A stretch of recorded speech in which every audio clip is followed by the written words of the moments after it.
the programme has resulted from the many, many emails just telling me in kind of quite extreme terms, and this is men and women, more women but increasingly men, of the terrible times they've had in the family court. It's a dispatches, it's an investigative programme, and we have to talk to as many people as possible from all sides of the story to try and give viewers a picture of what's going on. We're regulated by OFCOM. We have to be fair and balanced.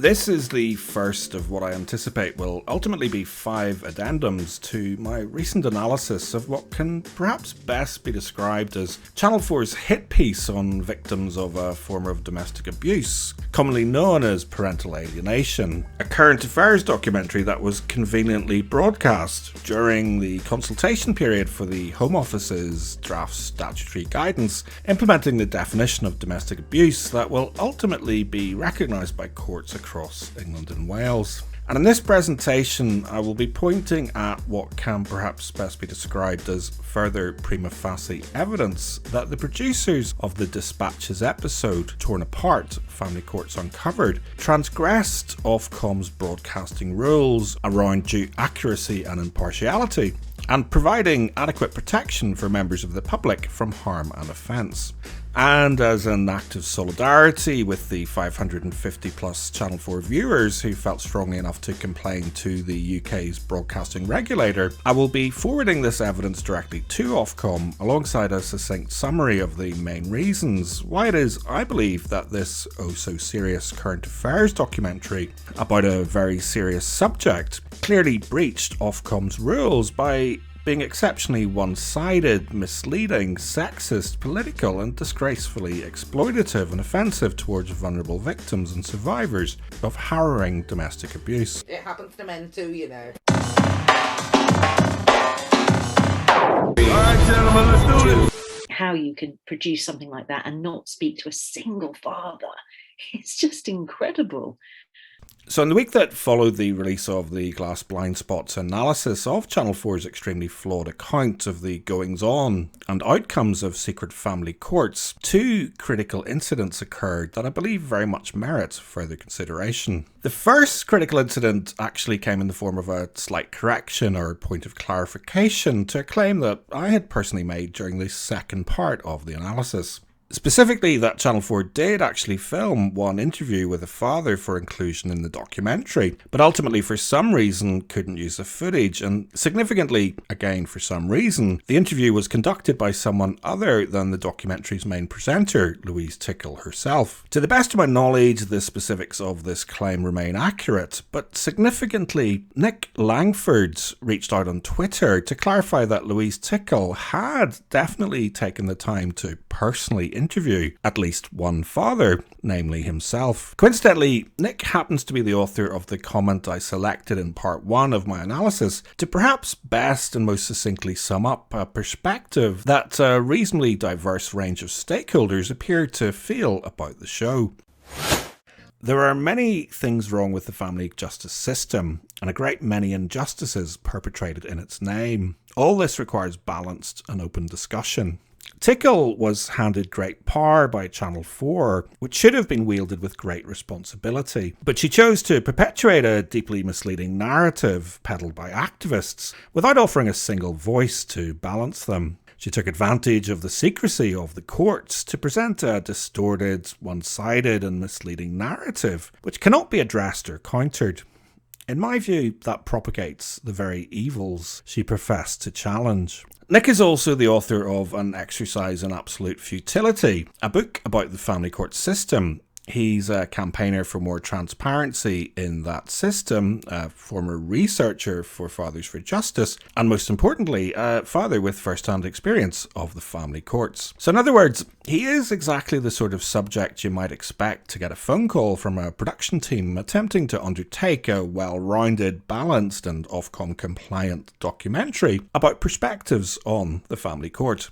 which is apparently exactly what happened at what appears to have been a relatively early stage in the production, when Nick Langford took a call or possibly even met with Louise Tickle herself. Either way, she conducted an interview with Nick, who at the time perceived her to be open-minded and sympathetic towards the perspectives and experiences of fathers like himself. In retrospect, and having viewed the final programme, Nick now believes that this was clearly an act by Tickle, who ultimately chose not to present the perspective of any fathers because it did not confirm the narrative she wanted to establish. This is about men and women, mothers and fathers.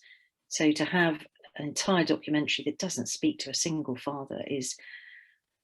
I'm just flabbergasted, but clearly they didn't want to do that because it would have detracted from the purity of the narrative that they were pushing. In all fairness to Louise Tickle, Nick does also concede that the interview took place early on in the process and that it's possible that she was subsequently nobbled by what he describes as the Barnett Proudman sorority.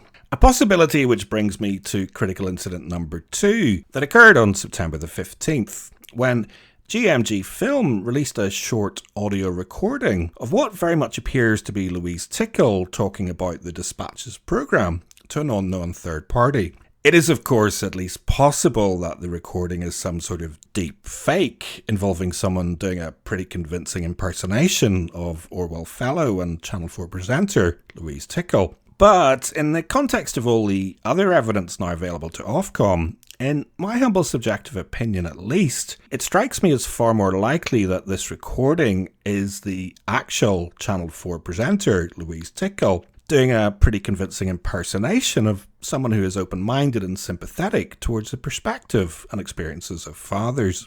They didn't find one father after 95%, and there's 44 to 48,000 applications every year to the family courts. That's Kafka's Ministry of Justice figures. They didn't find one father who was alienated. They didn't find one father whose children were taken from him on holidays, taken from him by the police and brought back to the mother's house because she made allegations against them. They didn't find one father whose child had repeatedly jumped off a balcony, breaking a leg, an ankle and a kneecap to try and escape from an abusive mother.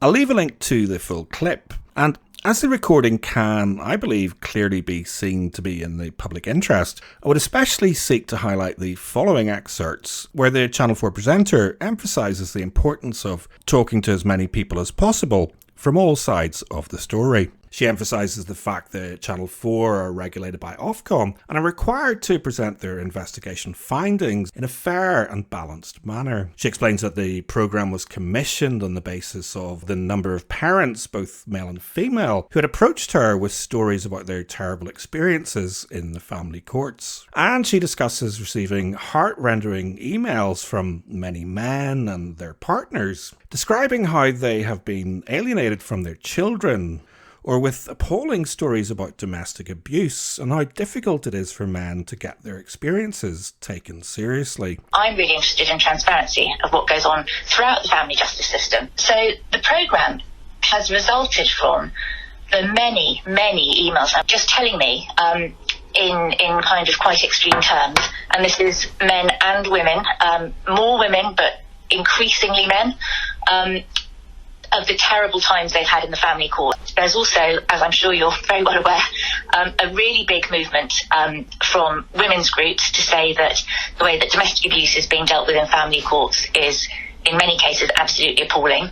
And in exactly the same way, I get heartrending emails from men, and sometimes men's new partners, actually, saying that they are also having a terrible time in the family courts, and either that their own experience of domestic abuse is not being recognised because, you know, it's hard enough for women to get domestic abuse recognised, really hard for a man. And on the other hand, that they are being alienated from their children. So this programme is an hour. It's a Dispatches. It's an investigative programme. And we have to talk to as many people as possible from all sides of the story to try and give viewers a picture of what's going on. We're regulated by OFCOM. We have to be fair and balanced.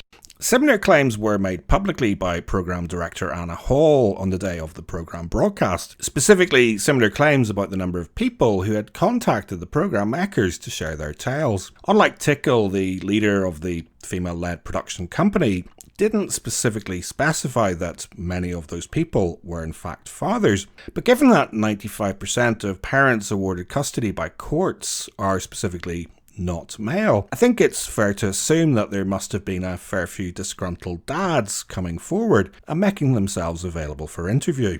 And yet, somehow, or for some reason, Channel 4 ended up broadcasting a programme about the controversial family court system that didn't include the perspective of one single father. Unless, of course, we're counting the 4 anonymous fathers portrayed as abusive and manipulative perpetrators in the 4 very detailed case studies that all featured female victims. Anyway, at the end of the day, I personally don't think that these 2 more recent revelations tell us much that we didn't already know, or at the very least couldn't have reasonably guessed, based on the final edit Channel 4 chose to put out. That being said, these 2 critical incidents are very much worth documenting, given that they provide 2 specific and separate examples of prima facie evidence, showing that Orwell Fellow and Channel 4 journalist Louise Tickle was clearly entirely cognizant of the fact that many, many men experienced terrible outcomes in the notoriously secretive family courts.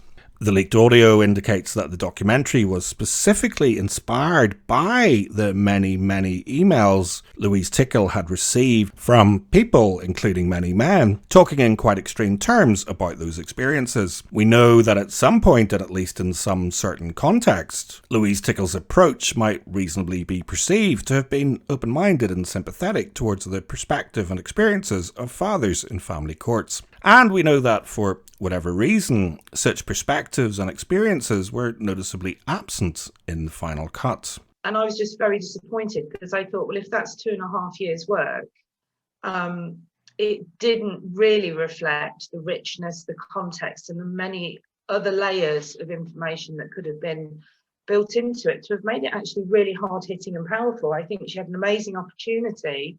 Yeah. And I think she's kind of taken the path of least resistance and maybe followed her own ideological thoughts rather than, I think she really missed an opportunity. So much so that the broadcaster generated over 500 complaints to OFCOM, broadly objecting to gender bias and the misrepresentation of fathers in family court disputes. Incidentally, the 5th and hopefully final addendum in this series will be documenting Ofcom's final decision in relation to those complaints.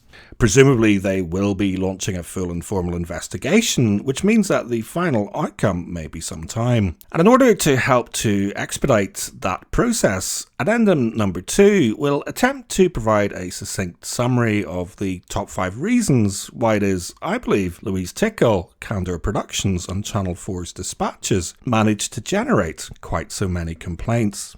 I have met Louise Tickle several years ago. I saw exactly what she was about. And I have no interest whatsoever in any further meeting with her. What would your perspective on Louise Tickle be? I met her outside the family court, and my perspective is based on experience of a couple of conversations with her. She absolutely wants to have the narrative that if men are abusing women, she sees it by making allegations in the family courts, they are guilty of abuse, and that's domestic violence in itself. The very act of making an application to the court to see your children that you're not allowed to see is an act of domestic violence. Comes across from her mindset and position of body in conversation. Yeah. Okay. As far as she's concerned, I questioned her this directly. I says, do you believe that every woman in a refuge or goes to a domestic violence agency is telling the truth? She says, broadly, yes. So that's that. That's the mindset.